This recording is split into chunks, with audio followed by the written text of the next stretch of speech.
अगला जो टॉपिक है एग्ज़ाम पॉइंट ऑफ व्यू से तो आना ही है, ये एकदम 100% एग्ज़ाम में पूछा जाने वाला टॉपिक है। इसे बर्नौलीज थ्योरम बोलते हैं। आप लोगों ने कोई भी ये टॉपिक स्किप करके नहीं जाता है। तो थोड़ा देखें ये होता क्या है, इसमें क्या पढ़ाया जाता है।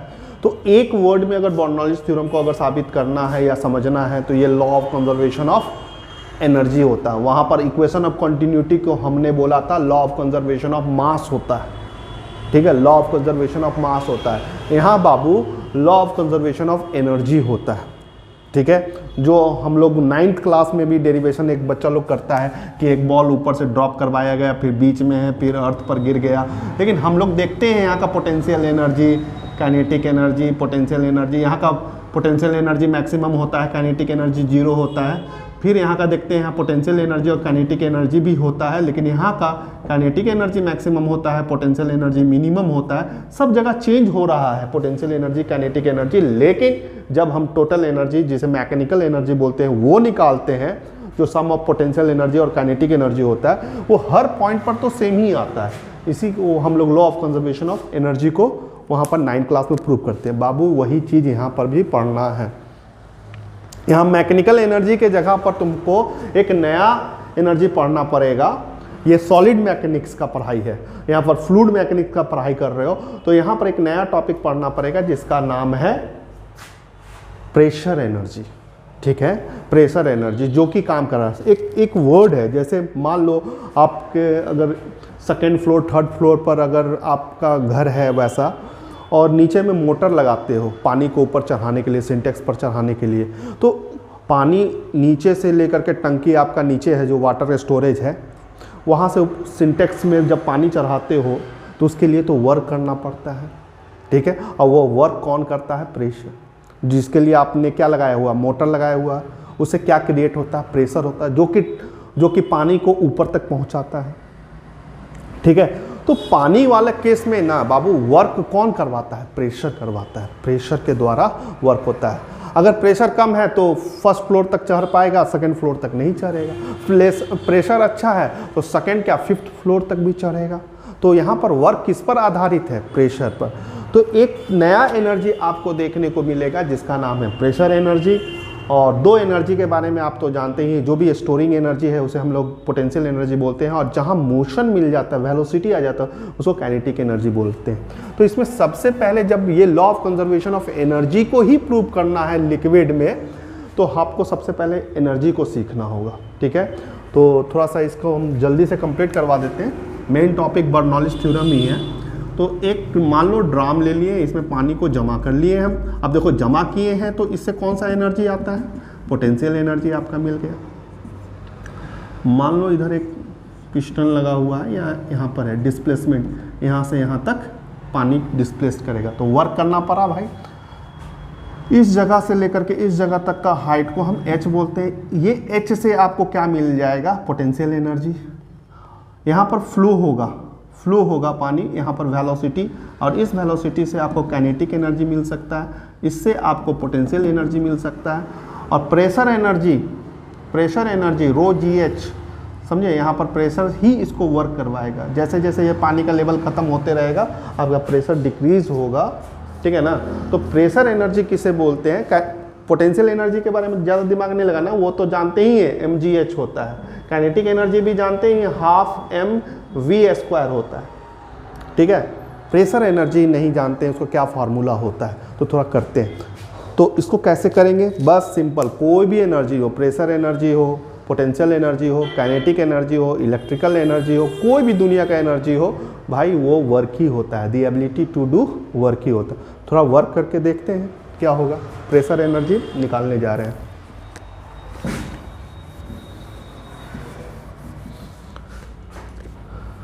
तो सबसे पहला एनर्जी है आपका प्रेशर एनर्जी, ठीक है। प्रेशर एनर्जी को हम बोल रहे हैं वर्क से ही निकाल सकते हैं, और वर्क का फॉर्मूला क्या होता है? फोर्स इंटू डिस्प्लेसमेंट होता है बच्चा, ठीक है। वर्क डन करने के लिए हमको क्या करना पड़ेगा? Force into displacement. Force, pressure कौन सा फोर्स देता है? तो प्रेशर का फॉर्मूला फोर्स बाई एरिया होता है। तो force equal to P into A नहीं हो सकता है, P इंटू ए। तो यहाँ पर हम लोग फोर्स के जगह पर क्या लिख सकते हैं, P इंटू ए, और डिस्प्लेसमेंट कितना हुआ, x हुआ है। तो बाबू यही सिंपल है फॉर्मूला किसका, प्रेशर एनर्जी का। समझ गए। तो कभी भी आपसे प्रेशर एनर्जी के बारे में पूछा जाए, प्रेशर एनर्जी क्या होता है, तो PAX pressure into area into x displacement. तो इसे हम लोग क्या करते हैं, प्रेशर एनर्जी कहते हैं। ठीक है, इस फॉर्मूला को और एक तरीके से पूछा जा सकता है, प्रेशर एनर्जी पर यूनिट मास, पर यूनिट मास। अगर मास में पर यूनिट मास से बोला जाए तो यही फॉर्मूला क्या लिखेंगे, जैसे PAX डिवाइडेड बाई m। ठीक है, क्लियर है, PAX डिवाइडेड बाई m।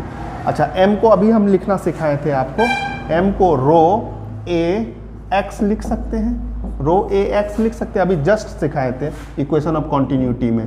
तो PA अगर नहीं आ रहा समझ में तो देखिए बहुत इजी है, density equal to mass by volume होता है, और डेंसिटी को रो, वॉल्यूम को A, x equal to m। तो m को आप लिख सकते हैं रो ए एक्स, तो इसके जगह पर आप क्या लिखिएगा, रो ए एक्स। ठीक है, तो ये कटा। तो कभी भी प्रेशर एनर्जी इस फॉर्म में मिले, प्रेशर एनर्जी इस फॉर्म में मिले P बाई रो, तो उसे क्या पढ़ना चाहिए, प्रेशर एनर्जी पर यूनिट मास। इसको क्या पढ़ोगे, पर यूनिट मास, पर यूनिट मास है बच्चा। ठीक है, दूसरा आपको ऐसा भी दे सकता है, pressure energy per unit volume, क्या बोल सकता है, वॉल्यूम। तो आपको pressure energy PAX divided by आपको वॉल्यूम करना होगा। ठीक है, वॉल्यूम। तो बाबू वॉल्यूम को कैसे लिख सकते हो, वॉल्यूम को हम लिखना सिखाएं कि AX लिखा जा सकता है, तो PAX डिवाइडेड बाई AX, ये कट गया। कहीं पर भी आपको सिर्फ P दिख रहा है और एनर्जी का बात हो रहा है तो उसे प्रेशर ना पढ़ें, उसे pressure energy per unit volume, पर यूनिट वॉल्यूम पढ़ेंगे, इसे pressure energy per unit volume पढ़ेंगे। क्लियर है, इसे राइट डाउन करें। आगे बढ़ते हैं। अब आपके लिए टॉपिक इजी रहेगा क्योंकि अगला एनर्जी से आप वाकिफ हैं क्या होता है।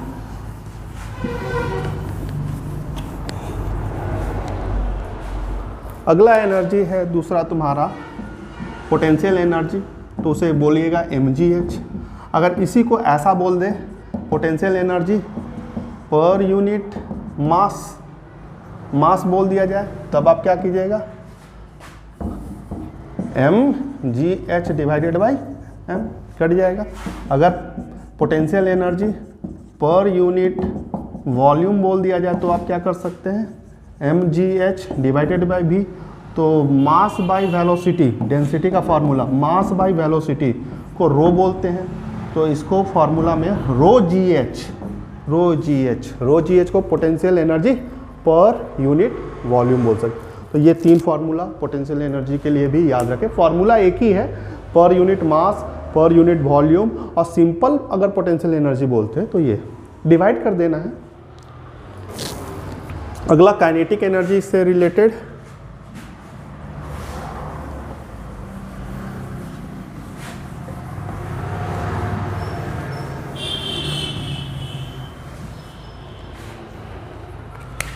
अगला जो है काइनेटिक एनर्जी, तो हम जानते हैं हाफ m v²। अगर kinetic energy per unit mass बोल दिया जाए तो सर, तो half m v² divided by m cut जाएगा, हाफ v²।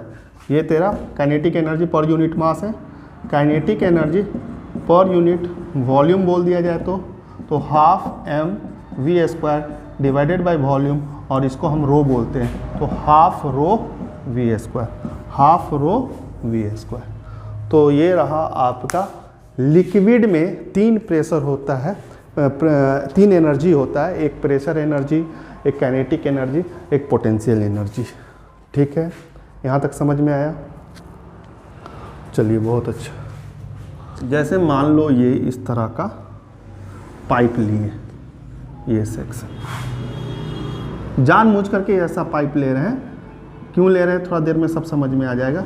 मान लो इसमें पैसा लिक्विड है, इनकम्प्रेसिबल लिक्विड है, जिसके वजह से डेंसिटी सेम होगा, और नॉन विस्कस लिक्विड है बाबू ये, ठीक है। इसे मान करके चलना है, ये स्टेटमेंट लिखना है। एरिया ऑफ क्रॉस सेक्शन यहाँ पर A2 ले लो, इस सेक्शन का नाम B दे दो, इस सेक्शन का नाम A दे दो। यहाँ पर हमने बोला था इक्वेशन ऑफ कॉन्टिन्यूटी में एरिया छोटा है तो यहाँ का वेलोसिटी ज़्यादा होगा, V2 होगा, यहाँ वेलोसिटी उससे कम होगा, V1 होगा। क्लियर है। अंदर का हर एक सेक्शन का डेंसिटी सेम होगा। अब देखो इसका बेस लेवल यहाँ पर रख लो, तो यहाँ से देखो और यहाँ से देखो, मिड पॉइंट से अगर देखोगे तो यहाँ का हाइट h1 है, यहाँ का हाइट h2 है। तो हम पूरा कोशिश किए हैं A और B पॉइंट का ऐसा करने के लिए कि सब एनर्जी अलग आए। जैसे हाइट यहाँ कम है और यहाँ हाइट ज़्यादा है, तो यहाँ पोटेंशियल एनर्जी B का ज़्यादा होगा as compare to potential energy A का। A से होगा कि नहीं, क्योंकि हाइट पोटेंशियल एनर्जी क्या होता है mgh। अब देखो हमने मुंह को छोटा कर दिया, क्रॉस सेक्शनल एरिया को छोटा कर दिया, जिसके वजह से काइनेटिक एनर्जी B पोजीशन का ज़्यादा हो जाएगा, क्योंकि वेलोसिटी ज़्यादा है, और A पोजीशन का कम हो जाएगा। ये भी हमने कर दिया। तीसरा काम हमने प्रेशर को भी चेंज किया है। प्रेशर को कैसे आपको याद रखना है, जहाँ पर भी वेलोसिटी अगर स्पीड ज़्यादा है, वेलोसिटी ज़्यादा, वहाँ का प्रेशर कम होता है। नोट करके इस बात को याद रखें कि pressure is inversely proportional to velocity. अगर वेलोसिटी, तो वेलोसिटी यहाँ का ज़्यादा है तो यहाँ का प्रेशर P2 कम है और यहाँ का प्रेशर आपका ज़्यादा है, और P1 का प्रेशर ज़्यादा है। और ऐसे होना भी चाहिए। हम बोल रहे हैं पानी यहाँ से यहाँ तक चढ़ा है, प्रेशर यहाँ ज़्यादा होगा तब तो पानी को ऊपर लेके जाएगा ना, ठीक है। अब इस पॉइंट का हमको तीनों एनर्जी निकालना है। ए पॉइंट का क्या क्या, प्रेशर एनर्जी, दूसरा पोटेंशियल एनर्जी, कहाँ का, ए का, काइनेटिक एनर्जी ए का, और सब हम देखेंगे और उधर का भी निकाल करके देखेंगे। और हमको क्या करना है, प्रूव कर देना है कि दोनों तो बराबर ही है, जबकि हमने पूरा कोशिश किया है कि अलग अलग आ जाए। अगर सेम ही करना रहता तो यूनिफॉर्म ऐसा पाइप ले लेते, पानी एकदम हाइट भी सेम है, पोटेंशियल एनर्जी सेम हो जाता, area of cross section, velocity same होता, तो आपका काइनेटिक एनर्जी भी सेम हो जाता दोनों पॉइंट का, और तुम्हारा यहाँ प्रेशर भी सेम हो जाता क्योंकि हाइट, ठीक है। तो सब कुछ सेम ही होता, लेकिन हमने ऐसा नहीं किया, हमने पाइप में चेंजिंग किया है जिसके वजह से एनर्जी बदल जाए। ठीक है, आगे बढ़ते हैं। क्या काम करना है आपको, टारगेट पता है, हमको एनर्जी को प्रूव करना है, ठीक। चलिए अब हम लोगों को क्या करना है, वर्क डन निकाल रहे हैं। Work done per second on the liquid at A position का बात कर रहे हैं बाबू, ए पोजीशन यहाँ का बात कर रहे हैं। क्या होगा वर्क डन, तो प्रेशर एनर्जी का फार्मूला आपको याद रखना होगा। ऐसे प्रेशर एनर्जी का फार्मूला होता है PAX, जो कि हम करवा चुके हैं। तो यहाँ का प्रेशर कितना है, P1 है, यहाँ का एरिया कितना है, A1 है, यहाँ का X, और नीचे में पर सेकेंड है तो टाइम भी होगा, और ये दोनों मिला करके आप क्या कर सकते हैं, P1 A1 V1। ये आपका प्रेशर एनर्जी ए पॉइंट का वर्क डन निकला। इसी तरह से बी पॉइंट का भी वर्क डन निकालेंगे। Work done per second on liquid at B position, बाबू ये कितना हो जाएगा, इसी तरीके से P2 उस जगह का P2 A2 V2। Net work done अगर निकालते हैं तो net work done on the liquid कितना हो गया, कितना आपने टोटल वर्क डन किया है, इन दोनों को घटा दो। ज़्यादा कौन है, ज़्यादा यहाँ का है, यहाँ का प्रेशर ज़्यादा है तो P1 A1 V1 minus P2 A2 V2। चलिए यहाँ तक राइट डाउन कीजिए, मिटाना होगा।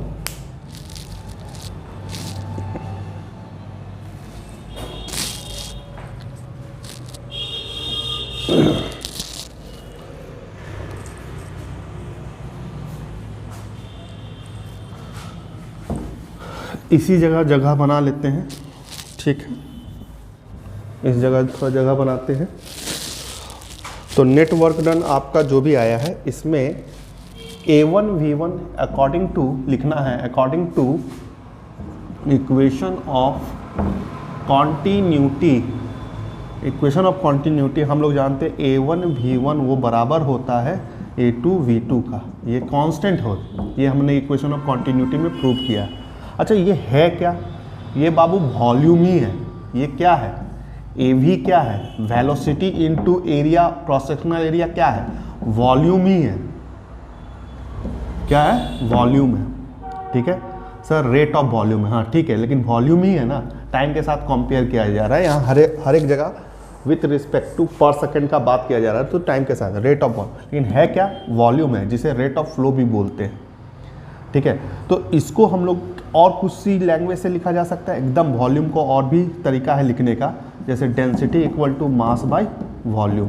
तो volume equal to mass by density, जिसे रो बोलते हैं। तो बाबू आप वॉल्यूम को यहाँ A1 V1 को जो कांस्टेंट मान रहे हैं उसको m बाई रो भी मान सकते हो, और ये दोनों कांस्टेंट है, m बाई रो दोनों कांस्टेंट है, ठीक है ना। तो कांस्टेंट के जगह पर आप m बाई रो बैठा सकते हैं। बस आपको इतना याद रखना है कि A1 V1 equal to A2 V2 equal to जो कांस्टेंट आपने लिखा है ना, वो कांस्टेंट कितना है? m बाई रो है। सर ये कर सकते हैं, एकदम कर सकते हैं, वही चीज़ हमने आपको बताया। तो अगर ये चीज़ अगर यहाँ पर पुट किया जा सकता है, समझने के बाद अगर इसको हम लोग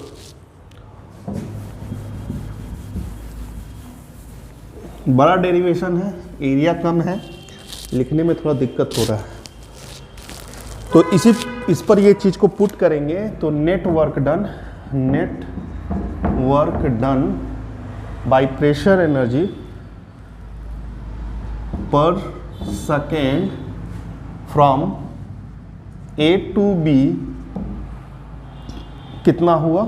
अगर ये चीज़ पूछा जाए तो P1 इसको हम लिख सकते हैं रो बाई m, और माइनस का साइन है, और P2 रो बाई m, ठीक है।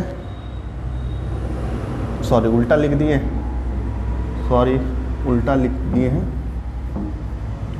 m बाई रो, ठीक है। तो m बाई रो को कॉमन ले सकते हो, यहाँ P1 माइनस P2 P, ठीक है। ये नेट वर्क डन आ गया due to pressure energy. Pressure energy के द्वारा कितना वर्क हो रहा है? इतना वर्क हो रहा है। इसे इक्वेशन 1 मान लो, चलिए आगे क्या क्या करना है।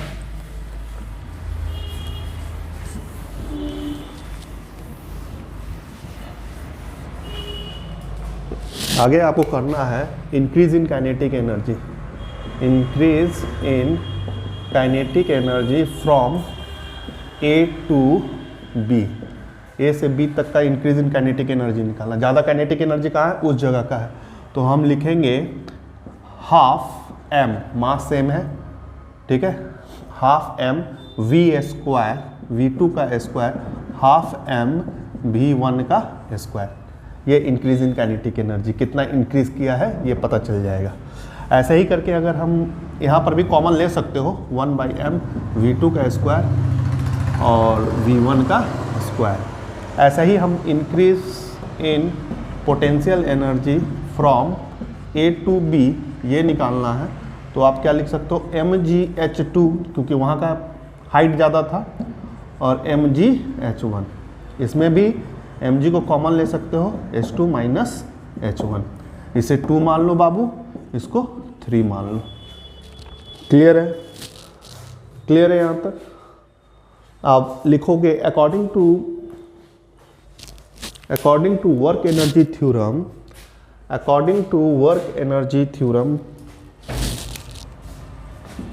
According to work energy theorem, ये करके आप pressure energy m by rho, ठीक है, P1 माइनस P2 वो बराबर होगा इन दोनों के सम को। जैसे मैकेनिकल एनर्जी में नहीं होता है, potential energy plus kinetic energy, ठीक उसी तरह से इसके जगह पर आप रखिएगा pressure energy. Net pressure energy कितना है, ये है, potential energy plus kinetic energy, या काइनेटिक एनर्जी को रख दो, उससे कोई दिक्कत नहीं है।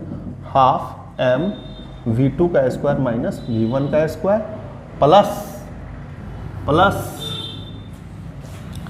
यहाँ पर कितना लिखोगे, plus mg h2 minus h1।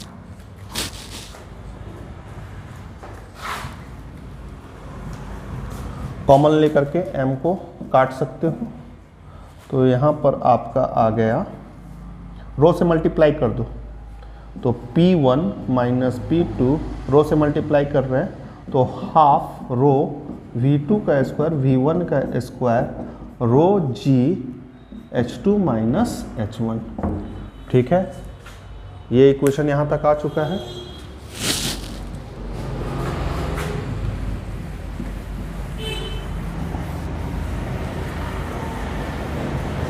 इस इक्वेशन को आगे बढ़ाइए, जितना भी इसको पहले मल्टीप्लाई कर लीजिए और उसके बाद जितना भी वन है, वन को एक तरफ लिखिए और टू को एक तरफ जाने दीजिएगा। तो चलिए पहले यहाँ लिख लेते हैं P1 माइनस P2, वहाँ पर हाफ रो V2 का स्क्वायर हाफ रो V1 का स्क्वायर, ठीक है, प्लस रो G H2 फिर माइनस रो G H1। अगला स्टेप हम क्या बोले, सब वन को एक तरफ, P1 हाफ रो V1 का स्क्वायर रो G H1, और यहीं पर P2 हाफ रो V2 का square half rho G H2।